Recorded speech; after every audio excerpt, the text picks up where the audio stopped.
Hello student, आज हम लोग नॉर्मेलिटी का पार्ट 2 करने वाले हैं।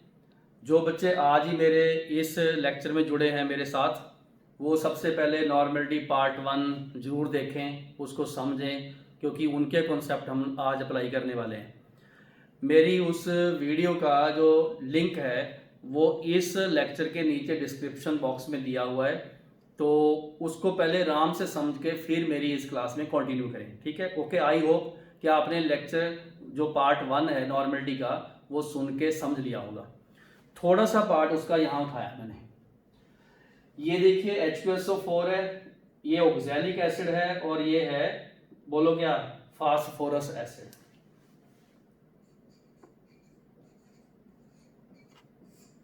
ये वाला ऑक्सैलिक एसिड है और ये तो आपको पता ही है, king of the chemicals, sulphuric acid.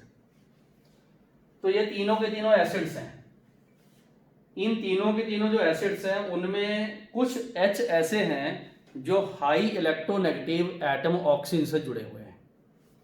हमें पता है ऑक्सीजन के ऊपर माइनस चार्ज होता है, H के ऊपर क्या हो गया, प्लस चार्ज। तो ये सारे H जो हैं, ये वाले दो H ये प्लस हैं। जब हम इनको पानी में डिसॉल्व करते हैं तो ये वाले H फ्री हो जाते हैं।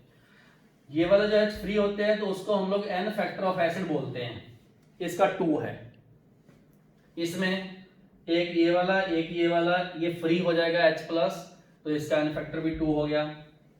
ये मैंने एक्सेप्शन करवाई थी इससे पिछले लेक्चर में। तो इसमें मैंने ये देखा कि इसमें H कितने हैं, 1 2 3, बट मैंने N फैक्टर इसका 2 ही लिखा। क्यों? क्योंकि इसके सिर्फ 2 H ऐसे हैं जो O से जुड़े हुए हैं, वही H फ्री होते हैं पानी में। तो ये जो चीजें मैंने आपको बताई, ये इन एसिड का N फैक्टर है, N फैक्टर ऑफ एसिड। ठीक है, इस तरीके से बेस का भी होता है OH का, आयन का भी होता है, सॉल्ट का भी होता है। तो डिफरेंट सब्सटेंस में हम लोग N फैक्टर ढूंढ लेते हैं। तो आज हम लोग सॉल्यूशन की एक ऐसी कंसंट्रेशन टर्म डिस्कस करेंगे जिसको नॉर्मेलिटी बोलते हैं। बाकी और बहुत सारी भी हैं, मोलैलिटी है, परसेंटेज वेट बाई वेट है, परसेंटेज वेट बाई वॉल्यूम है, स्ट्रेंथ ग्राम पर लीटर है। लेकिन आज हम क्या करने वाले हैं, आज हम करने वाले हैं नॉर्मेलिटी। सिंबल इसका N, ये लो नॉर्मेलिटी। मतलब ये मान के चलो, केमिस्ट्री में नॉर्मेलिटी सबसे इंपॉर्टेंट है जितने मेथड हमने अभी तक किए। ठीक है, इसके यूज आपको इसकी एप्लीकेशन में क्लियर होंगे। नॉर्मेलिटी के बिना केमिस्ट्री इनकम्प्लीट है।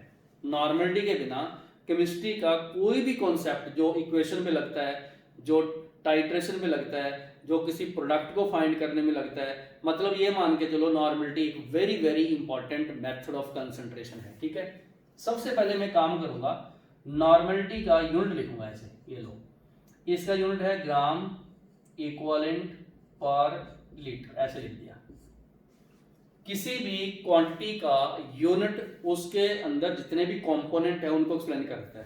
तो ये ग्राम इक्विवेलेंट पर लीटर है। ग्राम इक्विवेलेंट मैंने बताया था कल भी, क्या था ये था अगर अपने को किसी भी सब्सटेंस का वेट दिया हो, आज हमने सॉल्यूट का वेट लेना और उसको उसके इक्विवेलेंट वेट से डिवाइड कर दो, तो ये ग्राम इक्विवेलेंट्स बन जाते हैं, नंबर ऑफ ग्राम इक्विवेलेंट, वैसे ही जैसे मोल होते हैं। ठीक है, वेट है दिया हुआ, इक्विवेलेंट वेट क्या था, molar mass divided bye N factor, यही था ना। तो कहने का मतलब ये होगा कि WB divided by M molar mass नीचे इनटू N फैक्टर ऊपर आ गया। तो ये तो मोल हैं। ठीक है, बेसिकली अगर मैं नॉर्मेलिटी को डिफाइन करूं तो बहुत ब्रीफ डिफाइन करूंगा, क्या, number of gram equivalent of solute. आपको पता सॉल्यूट B होता है। आज के मेरे इस टॉपिक में सॉल्यूट सॉल्ट भी हो सकता है, सॉल्यूट एसिड भी हो सकता है, सॉल्यूट बेस भी हो सकता है, सॉल्यूट कोई आयन भी हो सकता है, ऑक्साइड्स भी हो सकते हैं।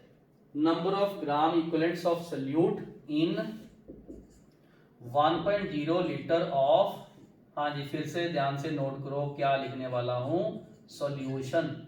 ये लो, एट अ गिवन टेम्परेचर, ये लो, गिवन टेम्परेचर 1 लीटर, बिल्कुल सही, कोई दिक्कत नहीं।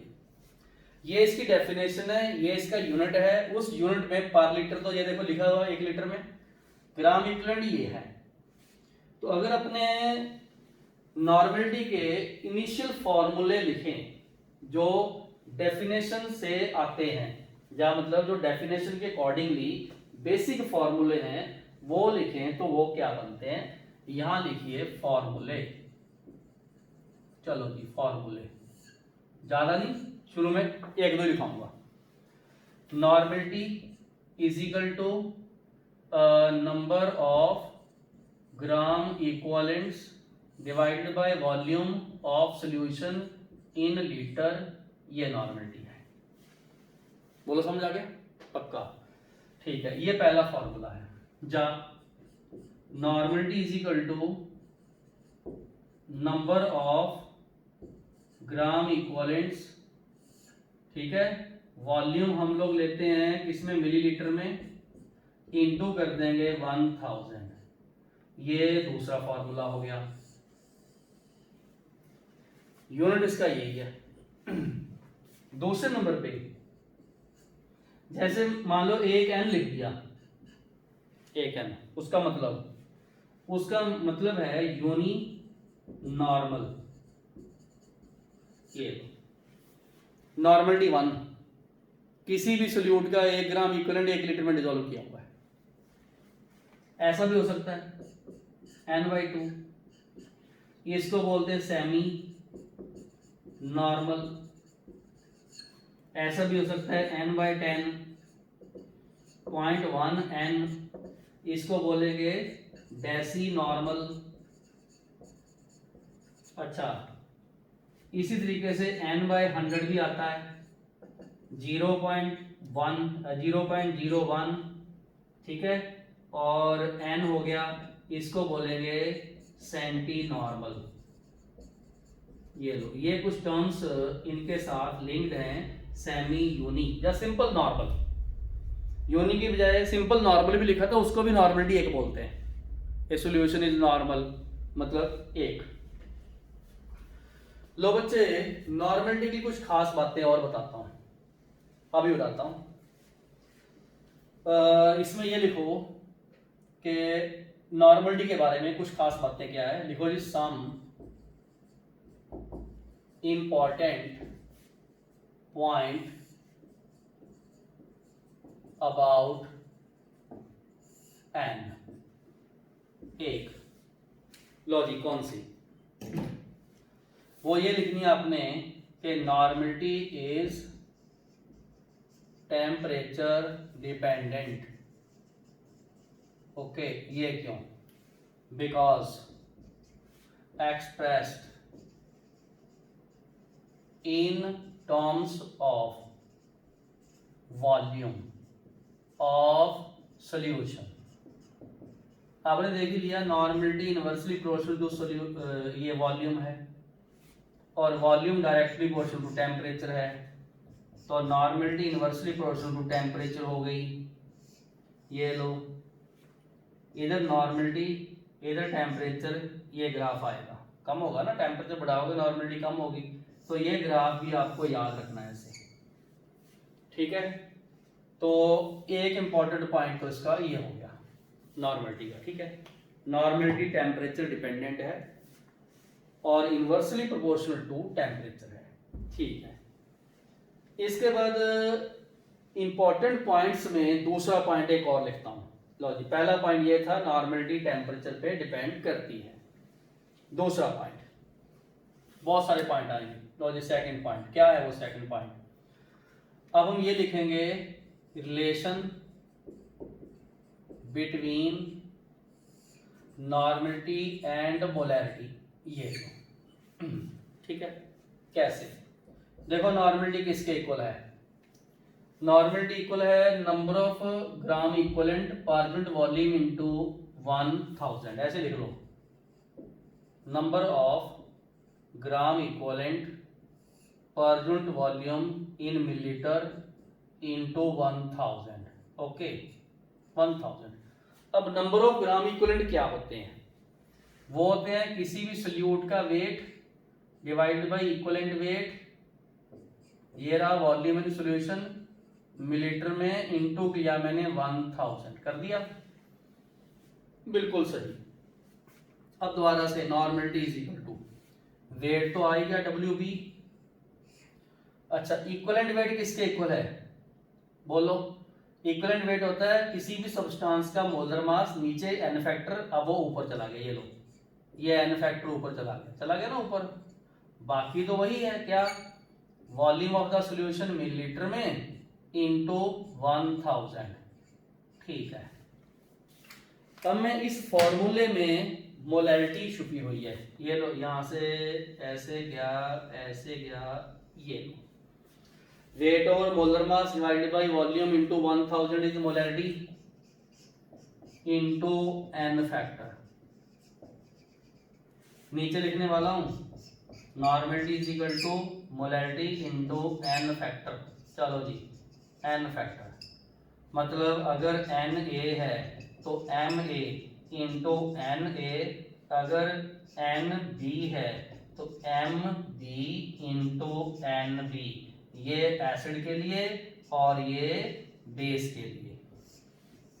तुम्हें बहुत बार ऐसा पूछ लेंगे, कुछ ऐसे एग्जांपल बताओ जिनके लिए नॉर्मलिटी मोलैरिटी सेम, ऐसा बहुत बार आता है। कोई ऐसा एग्जांपल बताओ जिनमें नॉर्मलिटी और मोलैरिटी अगर लिख दें तो वो बराबर आती है, जिनका n फैक्टर 1 है। इसके नीचे लिख लो स्टार लगा के, ये याद रखना, बहुत इंपॉर्टेंट फॉर्मूला है, वेरी वेरी इंपॉर्टेंट, ऐसे लिख लो, वेरी इंपॉर्टेंट। ये लो, तो इसके नीचे एक लाइन लिख लो, वो कौन सी? HCl HNO3 NaOH KOH HClO4 have n factor 1, hence इनकी नॉर्मलिटी इक्वल टू मोलैरिटी। ये लो, यहां स्टार लगा लो ऐसे। ये कुछ मैंने एग्जांपल दिए, ऐसे बहुत सारे होंगे जिनमें H प्लस की वैल्यू 1 है, OH की 1 है, या n फैक्टर ही 1 है। इवन जैसे मैंने NaCl लिखा तो ये सॉल्ट है, इसका भी n फैक्टर 1 है, ठीक है ना। Number of units of positive charge, number of units of negative charge equal है, तो इनका 1 है। अदरवाइज क्या होगा, n रख लेंगे, वैल्यू आ जाएगी। ठीक हो गया। ये मैंने इसका पहला कॉन्सेप्ट बताया कि मोलैरिटी और नॉर्मलिटी में ये रिलेशनशिप है, याद रखना आप लोगों ने। ये मैं क्वेश्चन पढ़ाऊंगा तो वहां पर भी आपको सिखाऊंगा। चलो जी, नेक्स्ट तीसरा लिखते हैं, तीसरा। ठीक है, तीसरा क्या है? तीसरा हम ये लिखेंगे normality and percentage weight by volume में क्या रिलेशनशिप है। करें शुरू? बिल्कुल सही। देखो, मुझे डायरेक्ट लिखने में कोई हर्ज नहीं है। परसेंटेज वेट बाय वॉल्यूम को 10 से मल्टीप्लाई कर दो, कर दिया, ठीक है। डिवाइड कर दूंगा मैं इसको GMM से इनटू n फैक्टर। वो ऐसा क्यों? क्योंकि ये जो मैंने लिखा है ये मोलैरिटी है। अब मैंने मोलैरिटी की जगह पे percentage weight by volume into 10 किया, डिवाइडेड बाय GMM किया, तो इनका ये रिलेशनशिप है। बिल्कुल सिंपल, कोई दिक्कत नहीं। बाकी कोई डेंसिटी दी हो तो रख लेना, ठीक है। तो ये तीसरा रिलेशनशिप इसमें आ गया, बिल्कुल सही, कोई डाउट नहीं। चौथा एक और बताता हूं, during dilution of solution by adding more solvent let x millilitre. ये लो, डाइल्यूशन, एक सॉल्यूशन अपने पास, उसकी नॉर्मलिटी दे रखी है N1, वॉल्यूम उसका V1, उसमें अपने पानी ऐड कर दिया x मिलीलीटर, उसकी नॉर्मलिटी नहीं बन गई N2, तो क्या रिलेशनशिप है? वेरी सिंपल, कोई दिक्कत नहीं, आराम से लिखते जाओ। ये लो, और इतना ध्यान रखना इसमें V2 क्या है, V1 प्लस x है। ये उसी तरीके से मोलैरिटी और नॉर्मलिटी चलती है, इस वजह से इसको हम नॉर्मलिटी इक्वेशन बोलते हैं। नॉर्मलिटी इक्वेशन ये होती है। चलो जी, ये जब इकट्ठे क्वेश्चन करूंगा एकदम से आप लोगों ने इस चीज को देखना है, डाइल्यूशन का कॉन्सेप्ट, नॉर्मलिटी। ठीक है, चलो जी, पांचवी इसकी इंपॉर्टेंट कैरेक्टरिस्टिक या रिलेशनशिप या फॉर्मूले, जो भी आप जिस मर्जी हेडिंग से लिख लो, हमने तो हर एंगल को कवर करना है।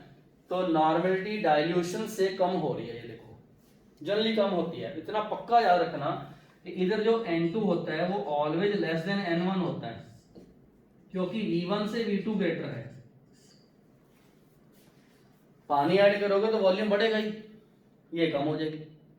ठीक है, n2 लेस देन n1 होगी, v1 से v2 ग्रेटर होगी, ये याद रखना आप लोगों ने। चलो जी, नेक्स्ट 4 हो गया। पांचवी बात कौन सी है? Mixing of 2 or more solution of same substance, मतलब सेम सॉल्यूट, या HCl हो, H2SO4 हो, NaOH हो, कोई सॉल्ट हो, कोई ऑक्साइड हो, मिक्सिंग करनी है हमने। ठीक है ना, मिक्सिंग करनी है। देखो बहुत सिंपल सी बात है, अगर आपको मिक्सिंग वाली इक्वेशन मोलैरिटी की याद हो, कंसंट्रेशन मेथड में हम करते होते हैं, तो उसमें मैं लगाते हैं ऐसे, मैं अब वो नहीं लिखूंगा, मैं ऐसे लिखूंगा N1V1 plus N2V2 is equal to N3V3, but एक ध्यान रखना V3 इसमें V1 प्लस V2 है, ये लो। तो हमने अगर फाइनल नॉर्मलिटी निकालनी हो तो क्या करना, अपने N1V1 plus N2V2 divided by V3 कर देना, तो फाइनल हमें मिक्सिंग के बाद नॉर्मलिटी मिल जाएगी। और ये भी काफी इंपॉर्टेंट फॉर्मूला है, this is also important formula, क्योंकि हम लोग मिक्सिंग करते हैं। 2 एसिड मिक्स कर दिए, फाइनल की नॉर्मलिटी, 2 बेस मिक्स कर दिए, 2 सॉल्ट मिक्स कर दिए, 2 ऑक्साइड मिक्स कर दिए, कोई भी 2 जनरल कंपाउंड मिक्स कर दिए, तो मिक्स करने पे तो उसकी नॉर्मलिटी देखनी होती है। तो V3 उसमें इसका सम है, अब 2 मिक्स किए 3 कर दो, N1V1 N2V2 N3V3 N4 आ जाएगा, यहाँ पर नीचे V4 होगा। कोई डाउट नहीं, बिल्कुल सही चल रहा सब कुछ। तो 5 हो गए, मिक्सिंग होगी। ठीक है, लो जी, अब हम लोग एक ऐसी चीज करने वाले हैं जिसमें नॉर्मलिटी का मेन रोल है, मतलब बाकी तो सारी फॉर्मेलिटी है कि नॉर्मलिटी और इसमें मोलैरिटी में हम लोग ज्यादा गैप नहीं, डिफरेंस नहीं कर पाते, डेफिनेशन के अकॉर्डिंग सिंपल सा ही है। अब जो लिखने वाला हूं 6th पॉइंट, यही पॉइंट वो है जिसके कारण हम नॉर्मलिटी को यूज करते हैं। कैसे? मान लो हम लोग लिख दें कंप्लीट न्यूट्रलाइजेशन, ठीक है, या ऐसा लिख दें कंप्लीट न्यूट्रलाइजेशन किसमें होती है? ये तो एसिड एंड बेसिस में होती है ना कंप्लीट न्यूट्रलाइजेशन।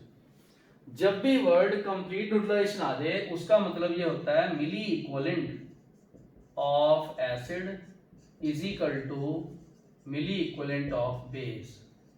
बेस का मतलब OH माइनस, एसिड का मतलब H प्लस, दोनों के बराबर होते हैं, ये ध्यान रखना आपने।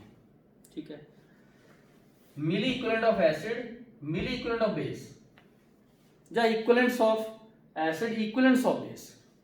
ठीक है, याद रखना आपने। ओके, तो मिली इक्विवेलेंट ये हमने इससे पिछले लेक्चर में किया भी था, थोड़ा सा साइड में इधर लिखवाऊंगा।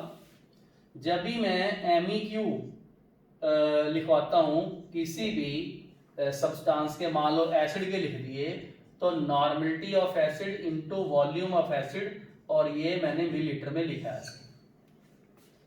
और अगर मैं मिली इक्विवेलेंट ऑफ बेस लिखूंगा तो normality of base into volume of base लिख दूंगा ऐसे, ये दोनों बराबर है, बिल्कुल सही।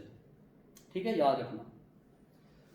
ओके, ध्यान रखना, अगर मैं इनको इक्वल करता हूं तो मैंने यहां पर NaVA इक्वल टू NbVb लिखना है, ऐसे लिखो, ये। ठीक है, अब ये इंपॉर्टेंट क्यों है? समझो क्यों इंपॉर्टेंट है। लो जी, अभी दिखेगा क्यों इंपॉर्टेंट है। याद है तुम्हें नॉर्मलिटी किसके इक्वल है, molarity of acid into N factor acid, ये इसके इक्वल है, into volume of acid, molarity of base n factor of base into volume of base. इसलिए मतलब ये मान के चलो कभी भी वर्ड न्यूट्रलाइजेशन आ जाए आपने ये इक्वेशन यूज करनी है नॉर्मलिटी वाली, इससे सारे क्वेश्चन ठीक होंगे। क्योंकि मोलैरिटी में तो मैंने ये बोला था जब एन ए एन बी के बराबर हो, ये वाली कब चलती है, फॉर ऑल, मतलब चाहे N A equal to N B हो, चाहे एन ए एन बी के बराबर ना हो, सब के लिए ये इक्वेशन चलती है, क्योंकि इसमें एन फैक्टर आ गया। ध्यान रखना, कंप्लीट न्यूट्रलाइजेशन में M A N A B A, और ये वाली इक्वेशन एक और लिख लूं, ये जब भी कहीं वर्ड आप लिख लो ऐसे, क्या लिख लो, एसिड बेस टाइट्रेशन, ऐसे लिख लो, उसमें ये वाली इक्वेशन यूज करती हैं। शायद आपको याद हो, हम लोग वो ब्यूरेट और वो पिपेट और वो बीकर, उनमें हम लोग ऐसी टाइट्रेशन करते हैं, तो उनके लिए ये इक्वेशन यूज होती है। ठीक है, +1 +2 के जितने भी प्रैक्टिकल्स हैं लैब में एसिड बेस की टाइट्रेशन करवाई जाती है, उनमें ये वाली इक्वेशन वहां एक्सपेरिमेंट में हेल्प करती है हमें।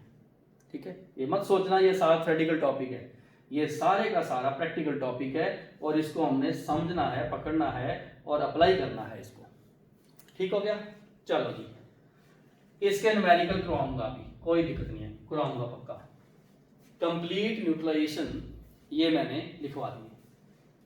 नेक्स्ट चलता हूं। लो जी, अब बच्चे सातवीं चीज और करवाने वाला हूं यहां पर। देखो, कंप्लीट न्यूट्रलाइजेशन का कॉन्सेप्ट हो गया। इसमें एक चीज और लिखना, बहुत बार हमें ऐसा पूछा जाएगा कि नेचर ऑफ सॉल्यूशन कैसी है, मतलब सॉल्यूशन क्या वो एसिडिक है, या वो सॉल्यूशन न्यूट्रल है, या वो सॉल्यूशन बेसिक है, मतलब एल्केलाइन है, तो वो हम लोग कैसे पहचाने, उसका पैरामीटर क्या है। नॉर्मलिटी हेल्प करेगी उसमें, क्या नॉर्मलिटी हेल्प करेगी। ठीक है, समझो कैसे। लो जी, इसका 7 का ए पार्ट बनाया मैंने। ठीक, याद रखना, एसिडिक न्यूट्रल या बेसिक किससे देखते हैं हम लोग। लो जी, milli equivalent of H+ is equal to, या मतलब simple acid is equal to milli equivalent of OH, then वो न्यूट्रल होएगा। और आप सबको पता है इसकी pH हम 7 लेते हैं, पावर ऑफ हाइड्रोजन। ये भी किसी ना किसी चैप्टर में हमारे +1 +2 में आता है। बी, चलो ये सेकंड बताता हूं। देखो, अगर तो दोनों बराबर हो गए तो न्यूट्रल हो गया। एसिडिक कब होगा, जो एसिडिक का कंपोनेंट ज्यादा है, कहने का मतलब अगर मिली इक्विवेलेंट ऑफ H+ ज्यादा हो, मिली इक्विवेलेंट ऑफ OH- से ये ज्यादा हो गया ना, तो सॉल्यूशन क्या हो गया, एसिडिक नेचर, तो उसकी जो pH है वो <7 होती है, 7 से कम। 7 न्यूट्रल पॉइंट है 25 डिग्री सेल्सियस पे, 7 से कम एसिडिक होते हैं, 7 से ऊपर 14 तक बेसिक होते हैं, 7 पे न्यूट्रल होते हैं। चलो सी लिखो। ठीक है, सी लिखते हैं, चलो जी सी लिखते हैं। क्या, अगर मिली इक्विवेलेंट ऑफ एसिड के H+ कम हो जाए, मिली इक्विवेलेंट ऑफ किससे, OH- से, या बहुत ज्यादा हो गया, OH तो बेस है, तो ये सॉल्यूशन बेसिक होगा। बेसिक, इसकी pH 7 से ज्यादा होगी, 7 से, जैसे 8 9 10 हो सकती है, 11 12 14 तो मोस्ट बेसिक होगी ना, 25 पे 14 होती है, तो ये कम होगी बेसिक, H+ कम, H+ ज्यादा एसिडिक, 7 से कम, दोनों बराबर 7। ये सब जितना भी 7 वाला है ये 25 डिग्री सेल्सियस पे ही होते हैं, किसी और टेम्परेचर पे ये स्केल चेंज होते हैं। क्लियर हो गया।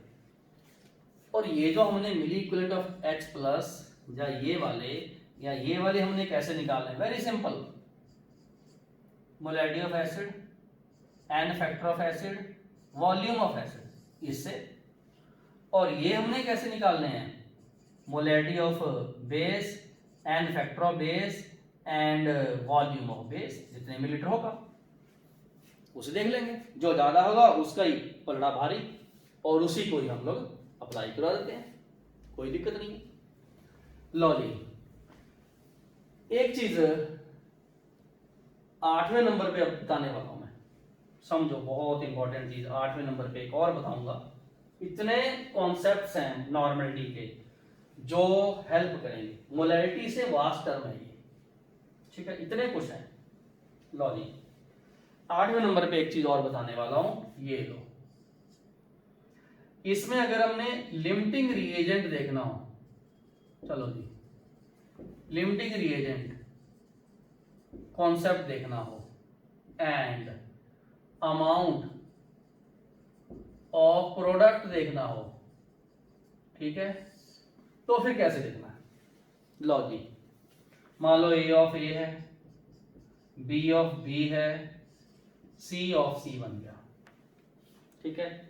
इसके ए मोल हैं, इसके बी मोल हैं, इसके सी मोल हैं।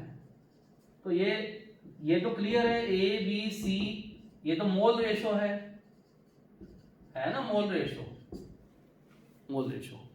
बट एक बार बताता हूं पक्की, कौन से वाली? इन सबके नंबर ऑफ मिली इक्विवेलेंट बराबर होते हैं। MEQ of A equal to MEQ of B equal to MEQ of C, ये बराबर होते हैं। अब एक चीज आपको समझ आई होगी, नॉर्मलिटी में एक वर्ड मैं बार बार बोलता हूं, इक्वलेंट्स। इक्वलेंट्स कहां से आया? इक्वल से। किसी भी इक्वेशन में, किसी भी इक्वेशन में, कोई भी इक्वेशन लिख लो, जब वो बैलेंस इक्वेशन होगी उसके मिली इक्विवेलेंट्स सबके बराबर होते हैं। मिली इक्विवेलेंट्स सबके बराबर होते हैं, मतलब बैलेंस इक्वेशन में एक ही चीज बराबर होती है। मोल हो भी सकते हैं, नहीं भी हो सकते, लेकिन मिली इक्विवेलेंट बराबर होते हैं उसके, जहां इक्विवेलेंट्स बराबर होते हैं, ठीक है, ये ध्यान रखना। चलो एक चीज समझाता हूं इधर कैसे, दो एग्जांपल लूंगा। एग्जांपल नंबर 1, देखिए HCl के साथ NaOH ने रिएक्शन की, NaCl बना और H2O बना, ठीक है।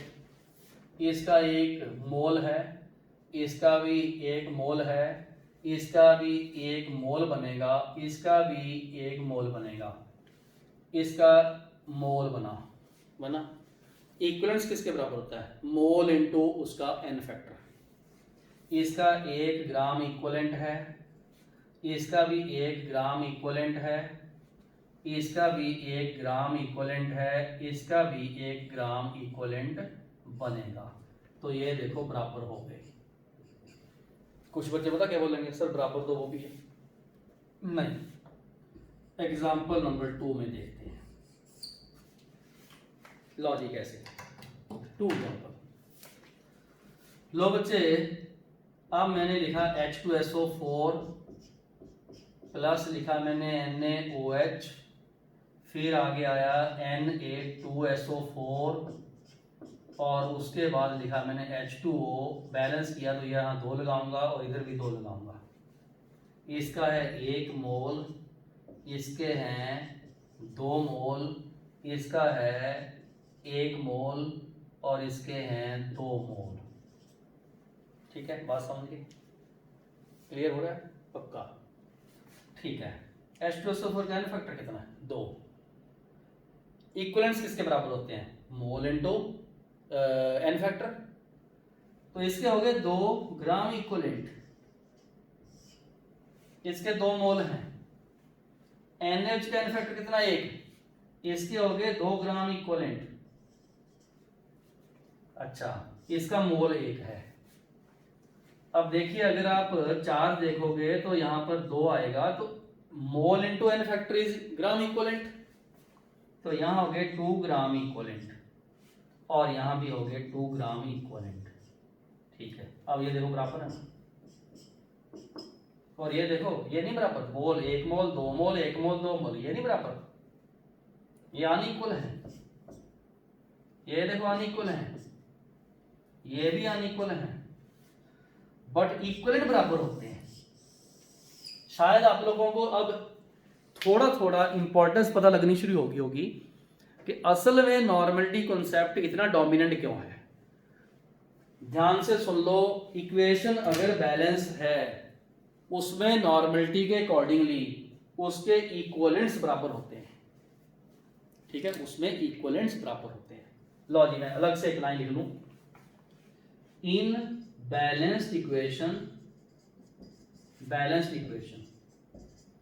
द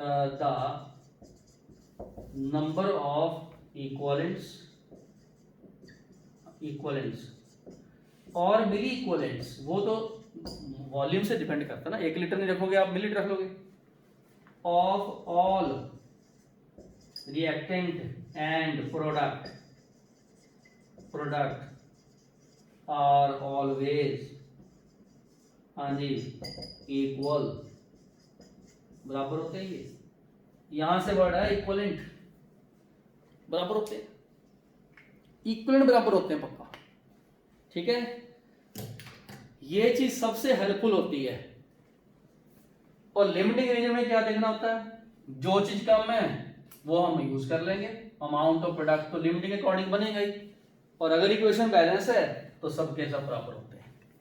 ठीक है, जब मैं क्वेश्चन कराऊंगा तो आपको लिमिटिंग रीजन इसमें फिर से सिखाऊंगा, क्योंकि यहां तो आपने सिर्फ एक चीज पकड़नी है कि बैलेंस्ड इक्वेशन में हर एक रिएक्टेंट और हर एक प्रोडक्ट के लिमिटिंग रिएजेंट इक्वल होते हैं, सॉरी इक्वलेंट्स, जो इक्वलेंट्स इक्वल होते हैं, और उसमें से जो कम हो गया वो लिमिटिंग है बस। ठीक है, लो जी, ये चीज हमने यहां देखी। इसमें तो क्या था, मोल बराबर इक्वलेंट्स, देखो ध्यान रखना इक्वलेंट पक्का बराबर होते हैं, मोल बराबर इसमें तो हो भी सकते हैं क्योंकि सबका एन फैक्टर 1 है और यहाँ एन फैक्टर 2 था, इसका एन फैक्टर 1 है, तो देखो एंड में इक्वलेंट्स बराबर है सबके। ठीक है ना, यहाँ शायद कुछ बच्चों को एक चीज में प्रॉब्लम आ रही होगी, कि ध्यान से समझ लो, जब भी हम लोग नंबर ऑफ ग्राम इक्वलेंट निकालते हैं तो कुछ नहीं है, नंबर ऑफ मोल को एन फैक्टर से उसका क्या करना, अपने मल्टीप्लाई कर देना, और उस हिसाब से निकली है। 1 मोल था, एन फैक्टर 2 है, 2 ग्राम इक्वलेंट। 2 मोल है, एन एच का एन फैक्टर 1 है तो 2 ग्राम इक्वलेंट। 1 मोल यहाँ लिखा हुआ है क्योंकि बैलेंस करके तो 1 मोल है ना, इसका कॉन्फिडेंट 1 है, लेकिन इसका एन फैक्टर 2 है तो 2 ग्राम इक्वलेंट। तो ये बैलेंस इक्वेशन में नॉर्मलिटी के अकॉर्डिंगली उसके ग्राम इक्वलेंट बराबर होते हैं।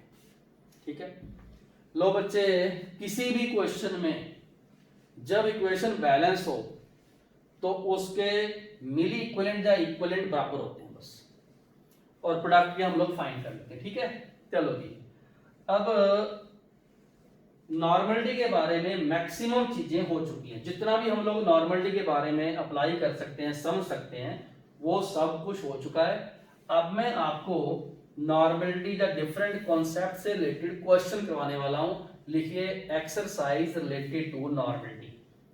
मेरी आज ट्राई होगी कि हम लोग काफी सारी चीजें आज निपटाएं, बचे हुए कॉन्सेप्ट जैसे रिडॉक्स टाइट्रेशन या एसिड बेस टाइट्रेशन के थोड़े से हाई लेवल के क्वेश्चन हम लोग इसके पार्ट 3 तक कंटिन्यू करेंगे। तो शुरू करते हैं इनके क्वेश्चंस। ठीक है, मैं इधर क्वेश्चन की स्टेटमेंट लिखूंगा।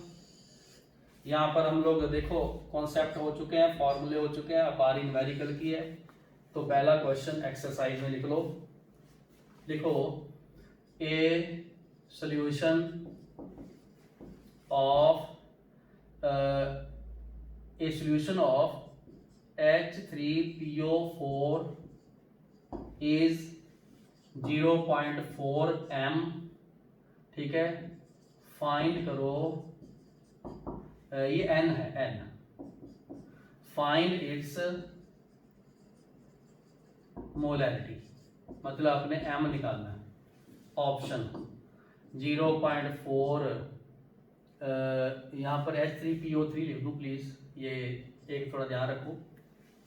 Solution of H3PO3 is 0.4 n, find its molarity. चलो पहले तो मैंने 4m लिख दिया, फिर 0.8 m लिख दिया, उसके बाद 0.2 m लिखा, और इसके बाद 0.5 m लिखा।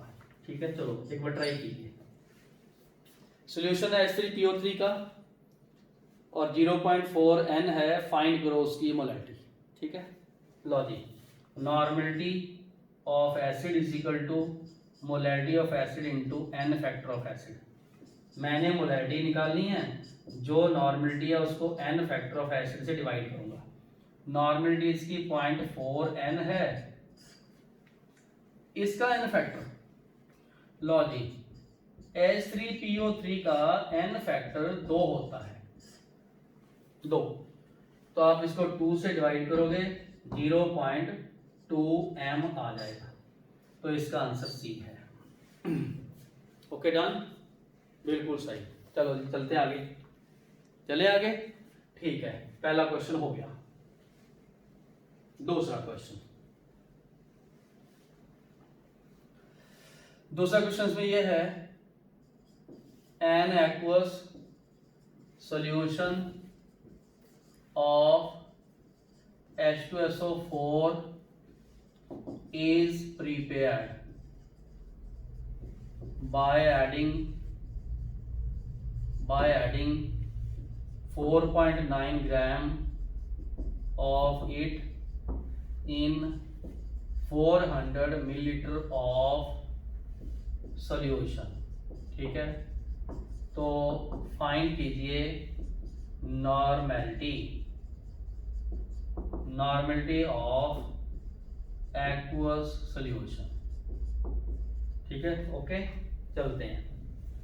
लो बेटा, A option, then B option, C option, D option बनाएंगे। पहले सॉल्व भी करते हैं, इधर सॉल्व करते हैं, यहाँ पर करें शुरू।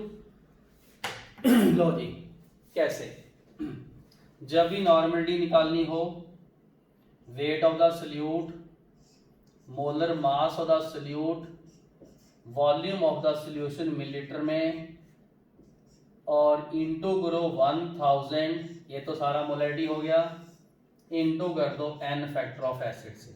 ठीक है, वेट इसका 4.9, यहाँ लिखोगे 98, इंटू करोगे 2, ये n फैक्टर, डिवाइड कर देना 400 से, इंटू कर दो क्या 1000, 1 2 0 कैंसिल हो गई, ये वाली वैल्यू 49 पे जाएगी, 98 डिवाइड बाई 2 इज 49, ये वाला 10 पे जाएगा, बिल्कुल सही, और ये इससे कैंसिल हो गया,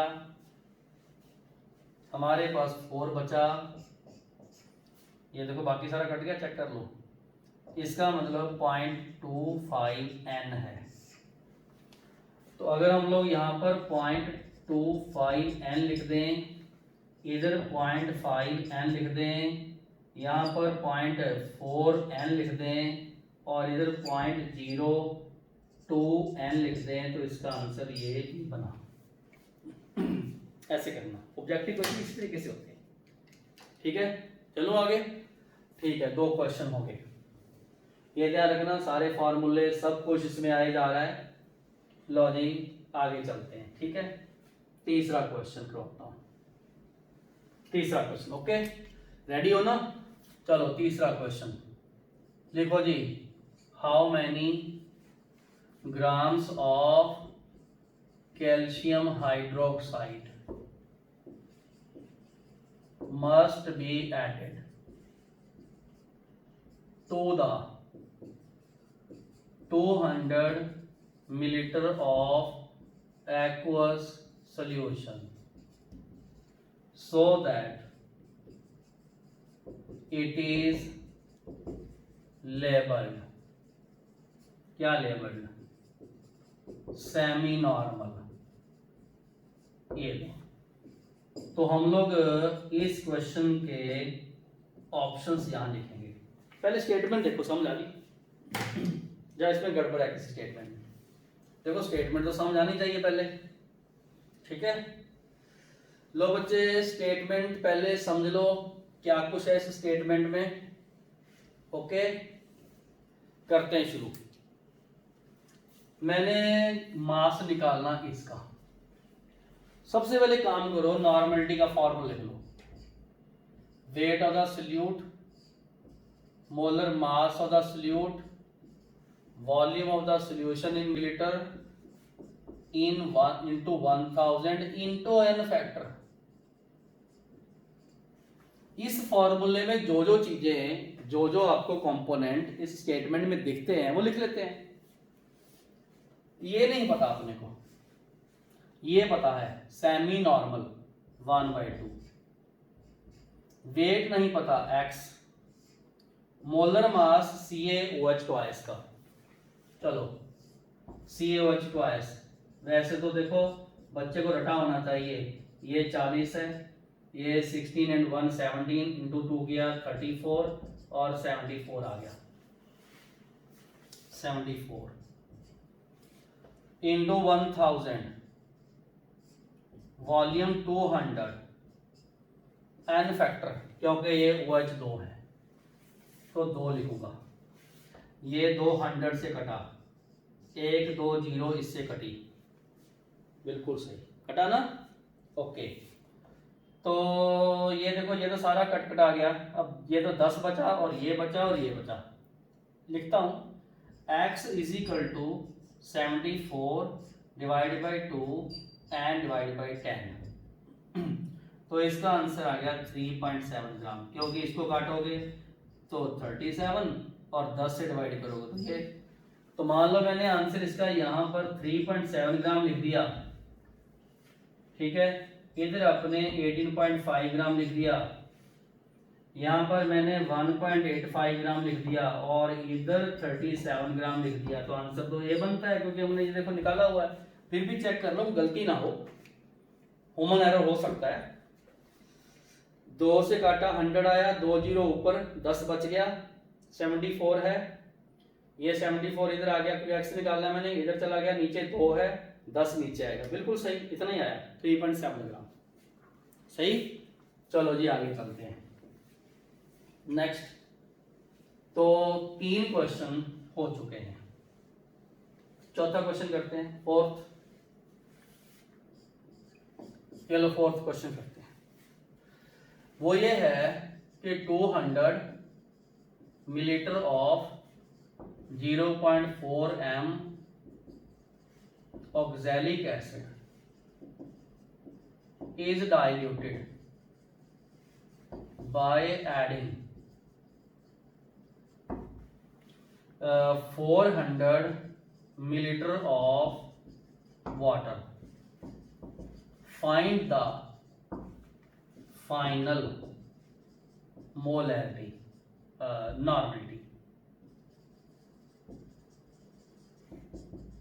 मतलब अपने नॉर्मलिटी निकाली है, फाइनल दी हुई मोलैरिटी आपको, ठीक है। चलो जी, ए देन बी फिर सी फिर डी। लो जी करते हैं शुरू, कोई दिक्कत नहीं है। इसके 2 तरीके हैं। देखो तुम्हें पूछा नॉर्मलिटी है, मतलब हमें N2 V2 ये है, लेकिन हमें दिया हुआ मोलैरिटी है,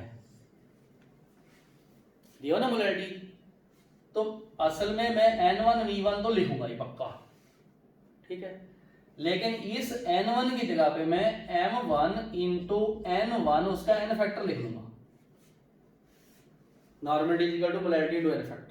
या मैं डायरेक्ट इतना काम कर लेता हूँ, ये मोलैरिटी में 0.4 लिखूं, क्योंकि जो ऑक्सैलिक एसिड है, अगर आपको याद हो, ऑक्सैलिक एसिड में 1 H नहीं 2 H होते हैं ऐसे, ये वाली, तो इसका N फैक्टर 2 है। तो इसकी नॉर्मलिटी को मैं 0.4 की बजाय 0.8 ले लूंगा। सिंपली अगर मैं N1 रखूंगा तो 0.8 ले लूंगा, क्योंकि 0.4 M into 2 equal to 0.4 N, volume वही है मेरे पास 200। नॉर्मलिटी मुझे N2 निकालनी है, V2 की वैल्यू कितनी होती है, जितना शुरू में वॉल्यूम और जो मैंने ऐड किया वो तो 600 हो गया, इनटू करूंगा ना, ये लो 600। तो अगर मुझे नॉर्मलिटी निकालनी है तो 0.8 इंटू 200 डिवाइडेड बाय 600, तो जीरो कैंसिल, ठीक है, ये तो कैंसिल होगी। ये 1.6 डिवाइड बाय 6, 0.8 डिवाइड बाय 3, इतनी नॉर्मलिटी इसकी आ जाएगी, मतलब सिंपल सा ग्राम इक्विवेलेंट पर लीटर ऐसे आ जाएगा, वो सॉल्व हो जाएगा, कोई ऐसी बात नहीं है। 8/3 को सॉल्व कर लेंगे, इंटू 10⁻1 लगा देंगे, तो उसके अकॉर्डिंगली यहाँ आंसर आ जाएंगे ऐसे। जैसे आपको 0.4/3 आ जाए, 0.8/3 आ जाए, या सिंपली 0.4 लिख दें, या सिंपली 0.8 लिख दें, तो हम लोग इसके ऐसे फ्रैक्शन में भी आंसर आते हैं, ठीक है। ये 0.8/4 ये आंसर, सॉरी ये वाला, ठीक है। चलता हूं आगे, लो जी 4th क्वेश्चन भी हो गया, और तो आता हूं। तो इन क्वेश्चन में मिस्टेक होने के ये चांसेस रहते हैं, हम लोग सीधे मोलैरिटी निकाल देते हैं या नॉर्मलिटी पढ़ते ही हैं। तो 4 क्वेश्चन हो गए, 5th लिखिएगा, 5th, लो जी 5th क्वेश्चन, ठीक है। 5th क्वेश्चन को थोड़ा सा मैं एक्सपेरिमेंटल अप्रोच से करवाऊंगा, बट मैं पहले क्वेश्चन लिख लूं। चलो जी क्वेश्चन लिख लूं मैं, ठीक है। लो जी लिखो question, how many millilitres of, ठीक है, 0.4 NCaOH twice are sufficient to M लिख दूं मैं, sufficient to completely neutralize the, लो जी 100 मिलीलीटर ऑफ 0. इसमें लिखूंगा 2mH3PO4 कितने मिलीलीटर सफिशिएंट है, ठीक है। ओके, ये एक बार बता दूं, ये क्वेश्चन टाइट्रेशन वाला क्वेश्चन है। इसका टाइट्रेशन का मतलब होता है वॉल्यूम की मिक्सिंग करनी, ठीक है। देखिए बार बार एक चीज बोलता हूं, अगर मैं ये जैसे मैं डायग्राम बनाया, जब भी कभी आप लैब में जाओ तो आपको एक ऐसा ऑपरेटस दिखेगा लैब में, और उसको हम बोलते हैं कॉनिकल फ्लास्क, ये लो कॉनिकल फ्लास्क बोलते हैं। वैसे ये वाला टाइट्रेशन फ्लास्क के नेम से फेमस होता है, और इसमें ऑलवेज बेस ऐड करते हैं। How many millilitres of COH twice, ठीक है। बेस का वॉल्यूम VB होता है, समझ गए, क्लियर है बिल्कुल, ओके। बेस की आपको मोलैरिटी दे रखी है 0.4 M, इसको ऐसे वाइट टाइल के ऊपर रख के, स्टैंड है यहाँ, स्टैंड के ऊपर यहाँ ऐसे, ठीक है। एक ब्यूरेट लगाते हैं, ब्यूरेट, ठीक है, क्या लगाते हैं, ब्यूरेट लगाते हैं। तो वो जो ब्यूरेट होती है इस तरीके से, उसमें वॉल्यूम फिल करते हैं और ये ब्यूरेट लगाते हैं ऐसे, ये लो, ठीक है। ये उसका जेट है, ये स्टॉप कॉक है, और इसमें हम लोग ये ध्यान रखना, इसमें हम लोग एसिड फिल करते हैं, एसिड। इसके ऊपर लेवल रखे होते हैं, ये 50 ml तक की होती है, पूरी भर लेते हैं, और ये इसकी रीडिंग 1 और आगे रीडिंग 2 आती है। ये जो एसिड मैंने यहाँ लिया उसकी मुझे मोलैरिटी पता है, ये लो ये पता है 0.2 M पता है, मुझे इसका N फैक्टर भी पता है। ये देखो H3PO4 है, ध्यान रखना, इसका N फैक्टर 3 है, ठीक है। 100 ml इसका वॉल्यूम ले लिया, volume of acid is equal to 100 ml, मतलब जो मैंने ऊपर से एसिड ऐड किया वो सारा मेरे पास है, ठीक है।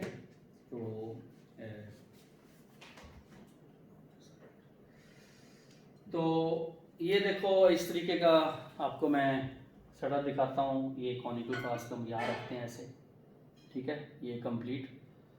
तो इसमें एक बेस डाला, बेस ऑलवेज नीचे डालते हैं। ये इसको ब्यूरोट स्टैंड बोलते हैं, यहाँ ब्यूरोट हम कसते हैं, ठीक है। तो जो ये इसमें ऐसे लगा के इसके अंदर यहाँ, तो ये सारी चीज़ें थोड़ा मैं सेटअप दिखाता हूँ। जब लैब में जाओगे तो ये सारा हम काम कर सकते हैं, ठीक है। ये आप देख लो एक बार, पूरा सेटअप इधर दिखा रहा हूँ तुम्हें। तो इसमें मतलब टाइट्रेशन, ये सारा हमारे पास टाइट्रेशन का सेटअप होता है ऐसा। लाइव क्लास में हम लोग बच्चे को करके भी दिखवाते हैं एक्चुअल में सॉल्यूशन सारे। तो ये इसमें फिट करके हम लोग इसका सॉल्यूशन ऐड करते हैं, ये देखो क्लियर। तो ये चीज़ें अभी जस्ट मैं आपको ऑपरेटर्स दिखा रहा हूँ, और ये न्यूमेरिकल बेसिकली इन ऑपरेटर्स के बेस पे सॉल्व होता है, ठीक है। चलो आगे चलते हैं। Okay, thank you. हाँ जी, इस ऑपरेटर्स में, इस क्वेश्चन में वॉल्यूम हमें फाइंड करना है। n factor of the base according to statement, ये देखो इसमें दो है। ये मेरे पास मोलैरिटी ऑफ बेस आ चुकी है, ये देखो। जब भी हम लोग ऐसा टाइट्रेशन का एक्सपेरिमेंट करते हैं जिसमें एक टाइट्रेशन फ्लास्क को, जिसमें एक बेस, उसकी नॉर्मलिटी, उसका वॉल्यूम, और वॉल्यूम भी हम लोग एक पिपेट से नापते हैं, उसका वॉल्यूम भी हम लोग पिपेट से नापते हैं, दिखाऊंगा तुम्हें वो भी। तो वो वॉल्यूम हम मेयर करके डाल देते हैं, ठीक है। ओके, जब हम लोग अननोन वॉल्यूम निकालते हैं ऐसे, ठीक है। आप ये चीज चेक करो, पूरे इस टाइट्रेशन के एक्सपेरिमेंट में जब हम इंडिकेटर ऐड करते हैं तो वो अपना कलर चेंज करता है। जैसे फिनोल्फिन इंडिकेटर है, वो पिंक कलर देता है बेसिक मीडियम में, और एसिडिक मीडियम में उसका कलर कलरलेस हो जाता है, नो कलर, ठीक है। बिल्कुल क्लियर हो गया। लो जी, जब इनकी टाइट्रेशन हो जाती है, मतलब जब ये टाइट्रेशन का मतलब वॉल्यूम को निकालना, कंप्लीट न्यूट्रलाइजेशन, इसमें एक वर्ड छिपा हुआ है, कंप्लीट न्यूट्रलाइजेशन इसमें वर्ड छिपा हुआ है, ठीक है। क्लियर हो गया। चलो, तो कंप्लीट न्यूट्रलाइजेशन में ऐसा होता है कि MaVa Na is equal to MbVb NVa होता है। यहां से इक्वेशन बनती है सारी, ठीक है। Ma की वैल्यू देखोगे तो यहां पर 0.2 है, वॉल्यूम इसका मैंने 100 मिलीलीटर ले लिया। Na एसिड का इधर 3 है। देखो H3PO4 के बारे में कोई कंफ्यूजन नहीं होना चाहिए, इसके स्ट्रक्चर में OH ग्रुप 3 होते हैं, ये 3 होते हैं। अच्छा, बेस के बारे में क्या, कैल्शियम हाइड्रोक्साइड है, तो उसकी मोलैरिटी मेरे को यहाँ दे रखी है 0.4 m, ये लो 0.4 m। उसका वॉल्यूम मैंने निकालना है x इंटू इसका, ये 2 है बेस का कैल्शियम हाइड्रोक्साइड, ठीक है। अब मेरे को लगता नहीं कोई आपको दिक्कत आएगी, आपने x निकालना है, तो x is equal to 0.2 into 100 into 3 divided by 0.4 into 2, सही है, बोलो बिल्कुल सही, ठीक है। ये अगर मैं ऐसे काटूं तो नीचे 10 आएगा, 10 वाली 0 इधर कैंसिल हो गई,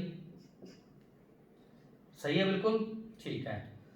नीचे 0.4 है तो ऊपर 0 लगा दूं, अब आगे लगाता हूं, 10 गुना 30 डिवाइडेड बाय 4, बोलो, ठीक है। तो ये 75 ml आ गया, ये इसका आंसर है, ये ठीक है। फिर भी कैलकुलेशन चेक कर लेना, मेरा अभी जो टारगेट है वो समझाने का, ज्यादातर कैलकुलेशन ठीक होती है, फिर भी कभी ह्यूमन एरर रहता है, वो ठीक कर लेना। लो जी, हमने ये कुछ क्वेश्चंस किए हैं, ठीक है।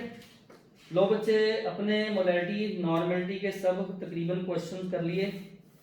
तो यस, 6th क्वेश्चन एक और करते हैं, ये लो 6th क्वेश्चन और करते हैं, ठीक है। लो बच्चे, 6th क्वेश्चन और करते हैं।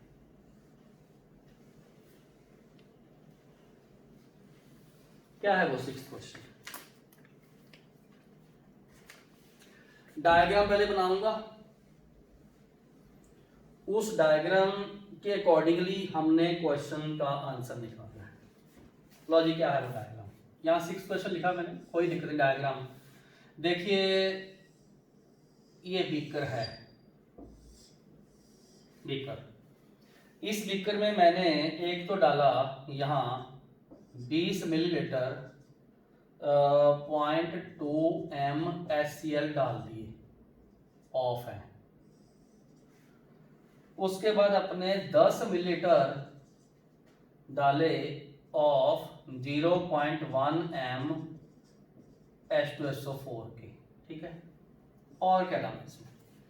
और मैं डाला 40 ml ऑफ 0.4 m KOH के, मतलब एसिड भी दो अलग अलग के मिक्स कर दिया, वॉल्यूम भी उनका अलग अलग 20, 10, 40 बहुत कुछ कर दिया मैंने, कर दिया, बन गया सॉल्यूशन। ये देखो, ठीक। अब ये सॉल्यूशन हमने देखना है कि ये एसिडिक है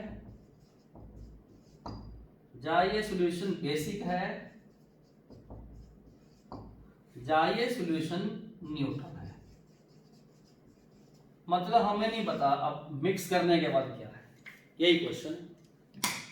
लो जी, 20 ml of 0.2 m HCl, 10 ml of 0.1 m H2SO4 are mixed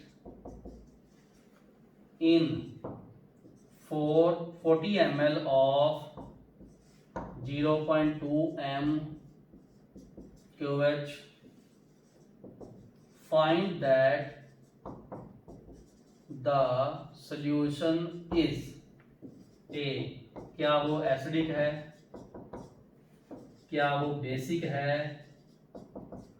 या वो न्यूट्रल है, या ऐसा कि कैन नॉट बी प्रेडिक्टेड, मतलब हम लोग इसके बारे में बता ही नहीं सकते क्या है। ऐसे क्वेश्चन की एक ट्रिक है। डायग्राम आप बना लो पहले, डायग्राम से स्टेटमेंट बनती है। नॉर्मलिटी क्वेश्चन मैक्सिमम फंसे हुए जो नॉर्मलिटी कॉन्सेप्ट है, जितने टेढ़े कॉन्सेप्ट हैं सबको नॉर्मलिटी 1 मिनट में सॉल्व करता है। लो जी, कैसे देखते कैसे करता है, बहुत सिंपल सा तरीका। देखो, हमने ये देखना है कि मिली इक्विवेलेंट जो है, मिली इक्विवेलेंट हमने निकालने हैं। लो जी, यहां ऐसे बोलूंगा मैं, total milli equivalent of H plus from acid निकाल लेने मैंने। और ये क्या होते हैं? नॉर्मलिटी इनटू वॉल्यूम या molarity into n factor into volume से निकाल लेते हैं टोटल, ठीक है। 20 इंटू 0.2 इंटू 1, लो जी, 20 into 0.2 into 1 plus 10 into 0.1 into 2, 10 into 0.1 into 2 निकल गए। सही है, कितने निकले? ये वैल्यू आ गई 4, ठीक है। 0.2 इंटू 20 इज इक्वल टू 4, इतनी आ जाएगी, ठीक है, क्लियर हो गया। ये वैल्यू आ गई 10 इंटू ये 1 इंटू ये 2 आ गई, टोटल 6 मिली इक्विवेलेंट आ गए किसके? H प्लस के, क्योंकि ये 2 वहां से आया, वो इसका n फैक्टर था। इसी तरीके से मिली इक्विवेलेंट ऑफ OH निकल जाएंगे। वो कैसे? 40 इंटू 0.2 इंटू 1, 40 इंटू 0.2 इंटू 1, ये 8 आगे ज़्यादा ये वाले हैं, बेस के ज़्यादा हैं, बेसिक सॉल्यूशन। मतलब अब इसकी pH 7 से ज़्यादा होगी, कोई इशू नहीं, ठीक है। तो ये क्वेश्चन भी सॉल्व हो गया। लो बच्चे, अब मैं आपको एक चैलेंजिंग क्वेश्चन देता हूं। चैलेंजिंग क्वेश्चन हमने करना है और देखने में बहुत मुश्किल लगेगा, लेकिन होगा बहुत स्मार्ट मेथड से। ठीक है, 6 क्वेश्चन हो गए, 7वां क्वेश्चन देने वाला हूं। ये नॉर्मलिटी के लिए या नॉर्मलिटी के यूजेस के लिए कुछ क्वेश्चंस हैं। चलो जी, क्वेश्चन लिखता हूं। लो जी, 7वां क्वेश्चन है, बोल दिया मैंने चैलेंजिंग क्वेश्चन है। क्या है वो? 400 मिलीलीटर ऑफ 0.2 m BaCl2 को मिक्स कर दिया with the 500 millilitre of 0.3 m AgNO3, the mass of AgCl precipitate, ठीक है, formed in ग्राम्स में निकालना, will be। लो जी, इसकी ऑप्शन मैं आपको दे रहा हूं। 43 ग्राम अप्रोक्सीमेटली, 21.5 ग्राम अप्रोक्सीमेटली। ठीक है, उसके बाद आप लिखते हैं 2.15 ग्राम और डी है 4.3 ग्राम। ये क्वेश्चन ओके, देखने में बड़ा डरावना सा टेक्निकल क्वेश्चन लगता है, लेकिन इजी है। और ये लास्ट क्वेश्चन है। हम लोग इसको 2 मेथड से करेंगे, मैनुअल से करेंगे, शॉर्टकट से करेंगे, दोनों से करेंगे।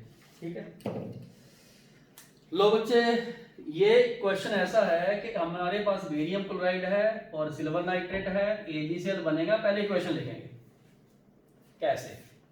इधर लिखिए BaCl2 प्लस लिख लो सिल्वर नाइट्रेट, बनेगा क्या? AgCl, साथ में क्या बनेगा? BaNO3 होल ट्वाइस, ये बनेगा। और ध्यान रखना, यहां पर मुझे 2 लगाना होगा और इधर भी मुझे 2 लगाना होगा, कोई डाउट नहीं। इसका 1 मोल, इसके 2 मोल, इसके 2 मोल बनेंगे और इसका 1 मोल बनेगा। ये ध्यान रखो, 2 का मतलब 2 मोल। एन फैक्टर वो जरूरी है। इसका एन फैक्टर 2 है, इसका एन फैक्टर प्लस है तो 1 ही रहेगा, इसका एन फैक्टर 1 रहेगा और इसका एन फैक्टर 2 रहेगा। ठीक है, मैंने एक चीज बोली, क्या बोली? कि जब इक्वेशन बैलेंस हो जाती है, मोल चाहे उसके अलग हों, लेकिन उसके मिली इक्विवेलेंट इनके बराबर होते हैं। क्या होते हैं? मिली इक्विवेलेंट। ठीक है, मिली इक्विवेलेंट। ओके, ध्यान से समझ लो, मिली इक्विवेलेंट इनके बराबर होते हैं। ठीक है, लो जी, एक चीज ध्यान रखना, मुझे देखो इनके मिली इक्विवेलेंट बैलेंस में बराबर है, बट यहाँ कौन सा है? यहाँ तो कोई 4 मिलीलीटर है, ये दिया हुआ है, फिर ये 500 दिया हुआ है, ये इतना दिया हुआ है, ये वाला बहुत कुछ दिया हुआ है, फिर अपने निकालना मास है। It's a technically very difficult question, but हम देखना इसको कितनी जल्दी सॉल्व करते हैं, कैसे। लो बच्चे, हम इसके मिली इक्विवेलेंट ऑफ BaCl2 निकालेंगे। कैसे? 400 को, ठीक है, गुना कर देना 0.2 से, गुना कर देना 2 से, ये आ जाएगा। मेरे हिसाब से ये कितना आना चाहिए? ये आना चाहिए 160। ये निकाला मैंने, फिर भी चेक कर लेना। 0.2 से 0 गई, 40 इंटू 2 80 इंटू 2 160 आ गया मेरी इक्विवेलेंट। अच्छा, इसके कितने बनते हैं? AgNO3 के ये 500 है, मिली इक्विवेलेंट ऑफ AgNO3, ये लो 500 एक रहा मेरे पास, एक मेरे पास 3 है और उसका 1 है, और ये आ गया 150 MEQ, ये लो इतना आ गया, ठीक है, इतना ही आएगा, बिल्कुल सही, इतना ही आएगा, ठीक है, बिल्कुल सही, ये आ गया, ओके। अब देखिए बनेगा यहां पर AgCl, milli equivalent of AgCl कितने बनेंगे, हमें इसकी तो जरूरत नहीं है, हमें तो इसकी जरूरत है, ये लो, ठीक है। देखो एक्चुअल में ये कम है ना, ये लिमिटिंग रिएजेंट है, और मुझे पता है सबके बराबर बनते हैं, मतलब लिमिटिंग रिएजेंट जितने बनेंगे, बस ये ध्यान रखना, ये लो इतने बन गए, यहां पर 10 मिली इक्विवेलेंट एक्स्ट्रा है इसके, एक्चुअल में 150 इसके यूज होंगे, 150 इसके यूज होंगे, 150 बनेंगे, क्योंकि जब इक्वेशन बैलेंस होती है तो उसमें सबके मिली इक्विवेलेंट बराबर होते हैं। लिमिटिंग, एक ध्यान रखना, लिमिटिंग रिएजेंट जितने बनते हैं, बस एक फंडा नोट कर लो, प्रोडक्ट कितना बनता है, जितने मिली इक्विवेलेंट लिमिटिंग रिएजेंट के होते हैं, 150 है ना, इतने बनेंगे पक्का, ठीक है, ये मिली इक्विवेलेंट है। बट हमें तो मिली इक्विवेलेंट पूछे नहीं, हमें तो पूछा है वेट ऑफ AgCl, ये पूछा है, ठीक है। वेट कैसे निकालोगे, जितने भी इसके नंबर ऑफ इक्विवेलेंट्स हैं उसको आपने इक्विवेलेंट वेट से मल्टीप्लाई कर देना, वो आ जाएंगे, बट यहां तो कुछ भी नहीं दिया हुआ। जितने मिली इक्विवेलेंट हों उसको अगर आप 1000 से डिवाइड कर दो, किससे, 1000 से, तो क्या बन जाते हैं, इक्विवेलेंट्स, मतलब 150 को सही डिवाइड कर देना अपने 1000 से, ये इक्विवेलेंट बन गई, इसकी जगह पे ये रख दिया मैंने, into equivalent wait.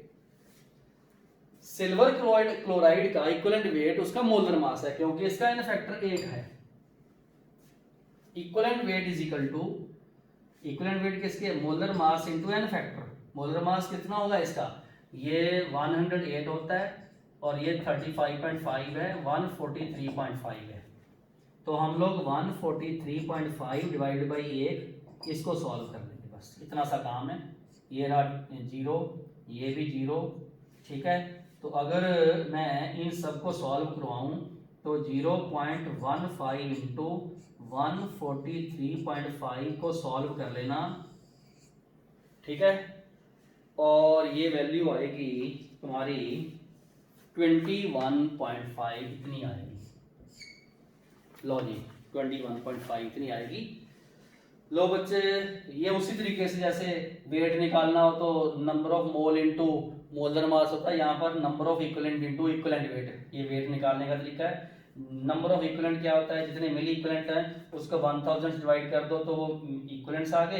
Equivalent weight किसके बराबर है, मोलर मास डिवाइड बाय 1, तो ये सारा सॉल्व करने के बाद हमारे पास ये 21.5 आ गया। ओके, बाकी मिलते हैं नेक्स्ट लेक्चर में। हम लोग नॉर्मलिटी पार्ट 3 में कुछ ऐसी टाइट्रेशन जो रिडॉक्स टाइट्रेशन है वो हम करेंगे, ठीक है, कुछ इससे भी अच्छे हाई लेवल के क्वेश्चन। बाकी ये सारी बातें रिवीजन करो, असाइनमेंट सॉल्व करो, और इस लेक्चर में जो पार्ट हमारा 2 है इसके नीचे डिस्क्रिप्शन में पार्ट 1 का लिंक है, वो आपने लगा लेना अगर आपने इक्विवेलेंट वेट कॉन्सेप्ट प्रॉपर करना है। बाकी अगर आपको ये वीडियो पसंद आए तो उसको लाइक करो, पक्का मुझे पता लाइक करोगे, हर कॉन्सेप्ट मैंने आपको डेप्थ में समझाया। फोटोन एजुकेशन चैनल को सब्सक्राइब करो, आपको सारी फ्यूचर की जो वीडियो है आपको मिलेंगी। फोटोन ऐप डाउनलोड करो ताकि आप लोग मेरे फोटोन एजुकेशन का जो टोटल फैमिली है जिसमें स्टूडेंट, टीचर और स्टाफ है, हर एंगल से हम लोग केमिस्ट्री को बहुत हाई लेवल पे ले गए हैं, तो वो आप मुझे बैच कोड मांग के स्टडी मटेरियल, टेस्ट पोर्टल और डाउट सेशन सारे लाइव एंजॉय करो। Thank you for joining Photon classes. I hope कि you have really enjoyed the chemistry. Take care, have a nice day.